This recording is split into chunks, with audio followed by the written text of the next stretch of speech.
வணக்கம். டான் தமிழின் பிரதான செய்திகளுடன் நான் குணம் துஷ்யந்தன். காணாமல் ஆக்கப்பட்டோர் தொடர்பில் அரசாங்கம் கரிசனை கொண்டுள்ளதாக அமைச்சர் பிமல் ரட்நாயக்க தெரிவித்துள்ளார். காணாமல் ஆக்கப்பட்டோருக்கு உரிய தீர்வை பெற்றுக் கொடுப்பதற்காக காணாமல் ஆக்கப்பட்டோர் அலுவலகத்துக்கு தேவையான அனைத்து வசதிகளையும் வழங்குவதற்கு தற்போதைய அரசாங்கம் தயாராக உள்ளதாக அமைச்சர் பிமல் ரட்நாயக்க தெரிவித்துள்ளார். காணாமல் ஆக்கப்பட்டோர் அலுவலகத்தின் ஏற்பாட்டில் நேற்று அலரி மாளிகையில் இடம்பெற்ற நிகழ்வில் கலந்து கொண்ட போதே அவர் இதனை தெரிவித்தார்.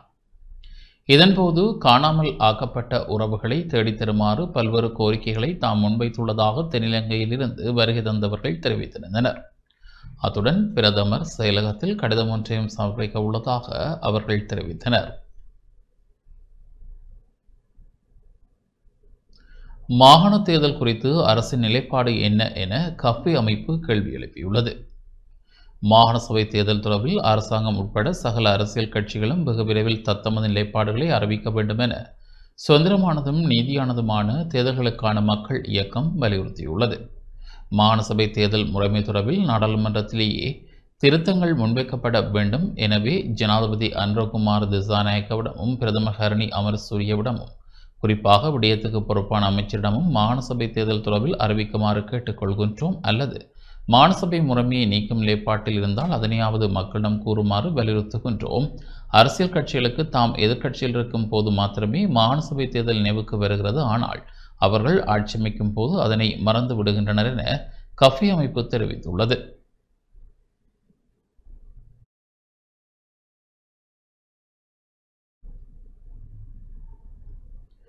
கிளிநொச்சி ஆனைவிழுந்தான் பகுதியில் சிறுவர் விழிப்புணர்வு பேரணி நேற்று இடம்பெற்றது.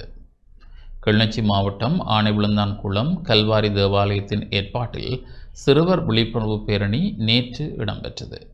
மகிழ்ச்சியான குடும்பம் சிறுவர் அபிவிருத்தி திட்டத்தின் கீழ் குறித்த பேரணி முன்னெடுக்கப்பட்டது. ஆனைவிழுந்தான் சந்தியிலிருந்து தேவாலயம் வரை 2 கிலோமீட்டர் வரை விழிப்புணர்வு பேரணி முன்னெடுக்கப்பட்டது. குறித்த பேரணியில் அரசு உத்தியோகஸ்தர்கள், பெற்றோர்கள், சிறுவர்கள் என பலர் கலந்து கொண்டனர்.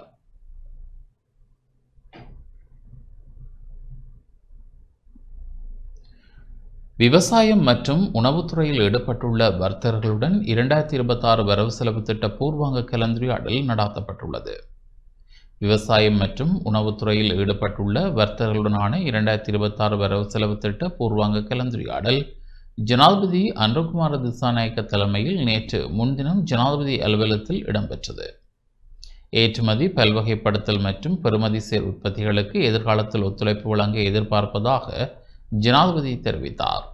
கைத்தொழில்களை சிரமப்படுத்துவதற்காக அன்றி வசதிகளை வழங்குவதற்காகவே அரசாங்கங்கள் இருப்பதாகவும் சட்டங்கள் மற்றும் ஒழுங்குமுறைகள் வகுப்பதில் சம்பந்தப்பட்ட துறையினருடன் தொடர்பை பேணுவதை போன்றே அவற்றை செயற்படுத்த போதுமான கால அவகாசத்தை வழங்குவதன் முக்கியத்துவத்தையும் ஜனாதிபதி சுட்டிக்காட்டினார்.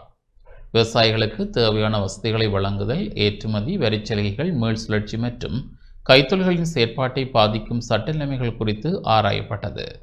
நுகர்வோருக்கு தரமான விவசாய மற்றும் உணவுப் பொருட்களை தொடர்ந்து வழங்குவது மற்றும் சம்பந்தப்பட்ட துறையில் வர்த்தகர்கள் எதிர்கொள்ளும் பிரச்சினைகள் மற்றும் சவால்கள் குறித்து நீண்ட கலந்துரையாடல் இடம்பெற்றதுடன் அவர்களின் கருத்துக்கள் மற்றும் பரிந்துரைகளும் ஆராயப்பட்டன. ஒவ்வொரு பொருளின் விலையும் உற்பத்தியாளர் தீர்மானிக்கப்படும் நிலையில் விவசாயத்துறையின் ஒருங்கின்மையால் பொருளை கொள்வனவு செய்பவர் விலைகளை நிர்ணயிக்கும் நிலை ஏற்படுவதாகவும் விவசாய உற்பத்தி நுகர்வோரை சென்றடைவதில் முறையான தன்மை இல்லை எனவும் ஜனாதிபதி சுட்டிக்காட்டினார்.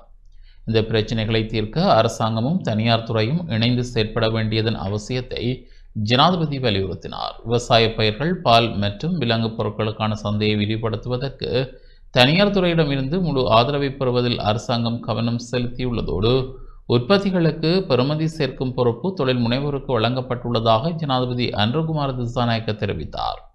இந்த கலந்துரையாடலில் நிதியமைச்சின் செயலாளர் ஹர்ஷன சூரிய பெரும, ஜனாதிபதியின் சிரேஷ்ட மேலதிக செயலாளர் ரசல் அபன்ஷ், ஏற்றுமதி அபிவிருத்தி சபையின் தலைவர் மங்கள விஜயசிங்க, நிதி அமைச்சின் அதிகாரிகள், விவசாயம் மற்றும் உணவுத்துறை நடவடிக்கைகளில் ஈடுபட்டுள்ள பல முன்னணி வர்த்தகர்கள் பங்கேற்றனர்.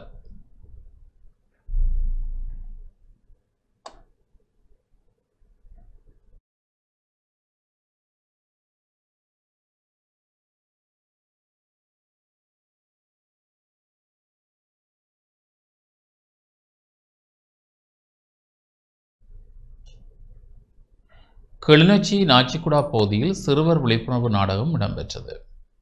சிறுவர்கள் மீதான வன்முறைகள், துஷ்பிரயோகங்கள் மற்றும் அநீதிகளை தடுத்தல் தொடர்பான சிறுவர் பாதுகாப்பு விழிப்புணர்வு செயற்பாடு கிளிநொச்சி நாச்சிக்குடா பகுதியில் நேற்று இடம்பெற்றது.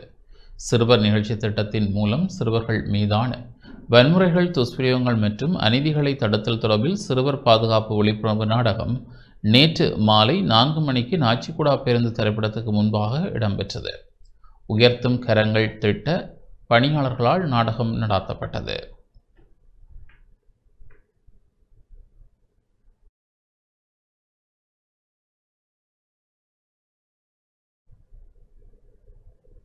விளக்கமறியலில் வைக்கப்பட்டுள்ள ராய்த சேனாரட்ன வீட்டு உணவுகளை பெற்றுக்கொள்ள அனுமதி வழங்குமாறு கோரிக்கை விடுத்துள்ளார்.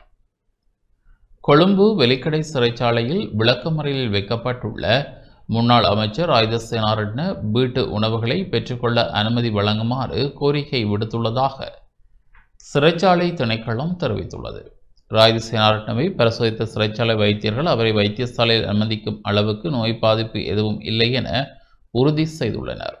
லஞ்சம் மற்றும் ஊழல் விசாரணை ஆணைக்குழு அதிகாரிகளால் மேற்கொள்ளப்பட்டு வரும் விசாரணைகள் தொடர்பில் தன்னை கைது செய்யுமாறு பிறப்பிக்கப்பட்ட பிடியாணை உத்தரவை தற்காலிகமாக ரத்து செய்யுமாறு கோரி ராய்த சேனாரட்னவால் மனு செய்திருந்தார்.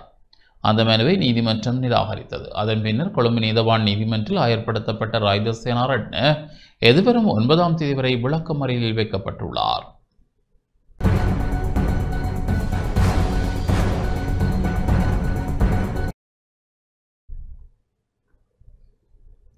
செய்திகள் தொடர்கின்றன.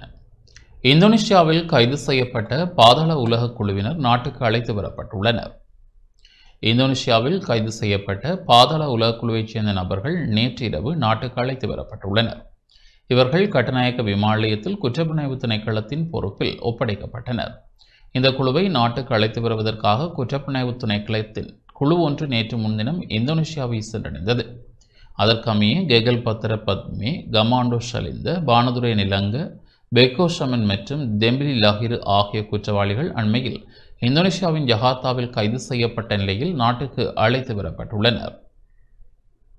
நாடளாவிய ரீதியில் மேற்கொள்ளப்பட்ட விசேட சுற்றிவளைப்பின் போது 5680 பேர் கைது செய்யப்பட்டுள்ளனர். நாடளாவிய ரீதியில் நேற்று முன்தினம் மேற்கொள்ளப்பட்ட விசேட சுற்றிவளைப்பு நடவடிக்கையின் போது 5680 பேர் கைது செய்யப்பட்டுள்ளதாக போலீஸ் ஊடகப் பிரிவு தெரிவித்துள்ளது. போலீஸ் அதிகாரிகள், இராணுவ வீரர்கள், போலீஸ் விசேட அதிரடிப்படையினர் மற்றும் கடற்படையினர் இணைந்து விசேட சுற்றிவளைப்பு நடவடிக்கையை மேற்கொண்டனர். இதன்போது பல்வேறு குற்ற செயல்கள் தொடர்பில் ஆதாரங்களுடன் 20 பேரும், சந்தேகத்தின் பேரில் 815 பேரும், பிடியாணை உத்தரவு பிறப்பிக்கப்பட்ட 315 பேரும், திறந்த பிடியாணை உத்தரவு பிறப்பிக்கப்பட்ட 210 பேரும், மதுபோதையில் வாகனங்களை செலுத்திய 86 சாரதிகளும், கவனக்குறைவாக வாகனங்களை செலுத்திய 56 சாரதிகளும், ஏனைய போக்குவரத்து விதிமுறைகளை மீறியமை தொடர்பில் 4178 பேரும் கைது செய்யப்பட்டதாக போலீஸ் ஊடகப் பிரிவு குறிப்பிட்டுள்ளது. தொடர்வது வெளிநாட்டுச் செய்திகள்.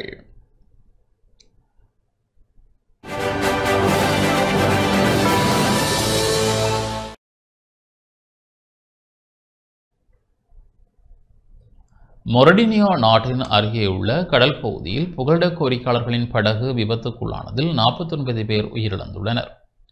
மொரடினியா நாட்டின் கிஜ்ரட் நகர் அருகே உள்ள கடல் பகுதியில் சென்று கொண்டிருந்த புகலிட கோரிக்கையாளர்களின் படகு கடலில் கவிழ்ந்து விபத்துக்குள்ளானதில் 49 பேர் உயிரிழந்ததுடன் 100 பேர் காணாமல் போயுள்ளனர். வாழ்வாதாரத்தை தேடி ஆப்பிரிக்கா, எகிப்து, பாகிஸ்தான், ஆப்கானிஸ்தான், ஈராக், சிரியா உட்பட பல்வேறு நாடுகளைச் சேர்ந்த மக்கள் கடல் மார்க்கமாக சட்டவிரோதமாக ஐரோப்பிய நாடுகளுக்குள் நுழையும் ஆபத்தான பயணத்தை மேற்கொள்கின்றனர். இந்த பயணத்தின் போது விபத்துக்கள் ஏற்பட்டு உயிரிழப்புகள் பதிவாகின்றன. இந்த நிலையில் மேற்கு ஆப்பிரிக்காவில் உள்ள காம்பியா, செனகல் நாடுகளைச் சேர்ந்த 150க்கும் மேற்பட்டோர் ஐரோப்பிய நாடுகளுக்குள் சட்டவிரோதமாக நுழைய மத்திய தரைக்கடல் வழியாக படகில் பயணம் மேற்கொண்டனர். மொரடேனியா நாட்டின் கிஜ்ரட் நகர் அருகே உள்ள கடல் பகுதியில் படகு சென்று கொண்டிருந்த போது கடலில் கவிழ்ந்து விபத்துக்குள்ளானது.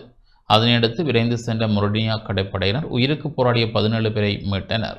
எனினும் 49 பேர் உயிரிழந்ததுடன் 100 பேர் காணாமல் போயுள்ளனர். இவ்வாறான நிலையில் காணாமல் போனவர்களை தேடும் பணியில் மீட்புக் குழுவினர் ஈடுபட்டு வருகின்றனர். இந்தோனேசியாவில் நாடாளுமன்ற கட்டட தொகுதி தீக்கிரையாக்கப்பட்டுள்ளது. இந்தோனேசியாவில் போராட்டக்காரர்கள் நாடாளுமன்ற கட்டடத்துக்கு வைத்த தீயில் சிக்கி 3 பேர் உயிரிழந்தனர். தீயில் இருந்து தப்பிக்க முயன்றபோது மேலும் 5 பேர் காயமடைந்துள்ளனர். இந்தோனேஷிய நாடாளுமன்ற உறுப்பினர்கள் மற்றும் அரசாங்கத்தின் சம்பளத்திற்கு எதிராக நாட்டு மக்கள் தலைநகர் ஜகார்த்தாவில் இந்த வார தொடக்கத்திலிருந்து போராட்டம் நடாத்தி வருகின்றனர்.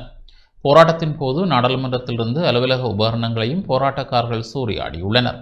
போராட்டத்தை கட்டுப்படுத்த போலீசார் கண்ணீர் புகை குண்டுகளை வீசி கடும் நடவடிக்கைகளை மேற்கொண்டனர்.